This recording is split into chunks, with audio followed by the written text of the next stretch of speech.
നമസ്കാരം.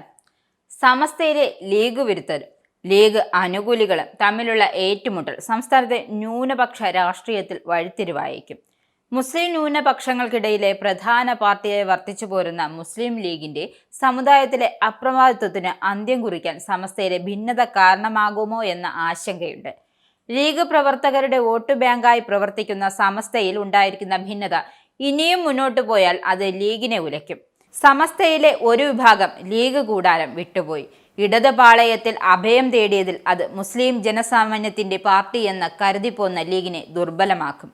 സമസ്തയിലെ ഭിന്നത പരിഹരിക്കാൻ ചേർന്ന യോഗത്തിൽ കടുത്ത നിലപാടുമായി ലീഗ് അനുകൂലി വിഭാഗം.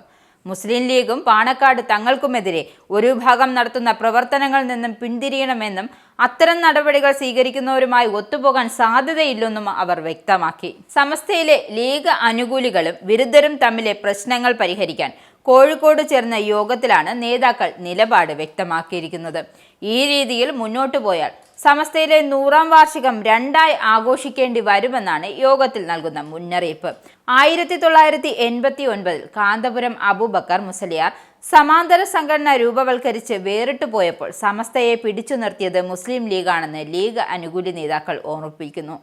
കാന്തപുരം സംഘടിപ്പിച്ച എറണാകുളം സമ്മേളനത്തിൽ പങ്കെടുക്കുന്നതിന് പാണക്കാട് മുഹമ്മദ് അലി ശിഹാബ് തങ്ങൾ ലീഗ് പ്രവർത്തകരെ വിലക്കി. SSFന് ബദലായി യൂത്ത് ലീഗുകാരെ ഉപയോഗിച്ച് SKSSF ഉണ്ടാക്കിയതുപോലെ ലീഗ് നേതൃത്വമാണ്. കേസുകൾ ഉണ്ടായപ്പോൾ പണവും സംവിധാനങ്ങളും ഉപയോഗിച്ച് പ്രതിരോധിച്ചതും ലീഗാണ്.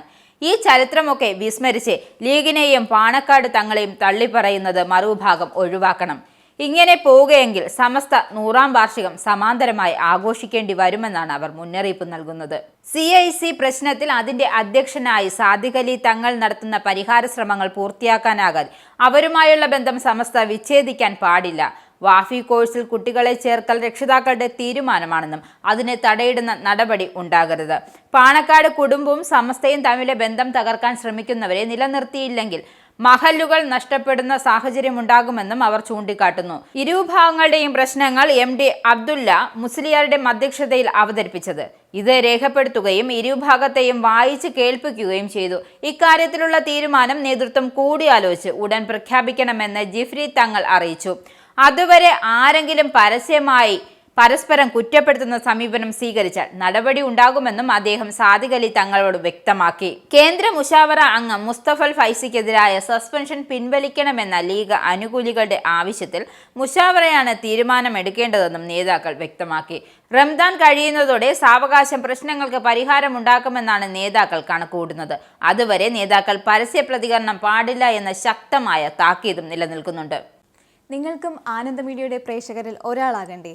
യൂറോപ്പിലും US-ലും ആഫ്രിക്കയിലുമടക്കം പ്രവാസികൾ ഉള്ളയിടങ്ങളിലൊക്കെ ജനപ്രിയ ചാനലുമായി ആനന്ദ് മീഡിയ ഒപ്പമുണ്ട്. ഏഷ്യാനെറ്റ് ഫ്ലവേഴ്സ് അടക്കം നിങ്ങളുടെ വിരൽത്തുമ്പിലെത്തും. ആദ്യം റോക്കു ബോക്സ് സ്വന്തമാക്കുക.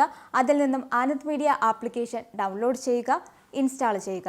എന്നിട്ട് 02085866511 എന്ന നമ്പറിൽ ഞങ്ങളുടെ കസ്റ്റമർ കെയറിൽ ബന്ധപ്പെടുക.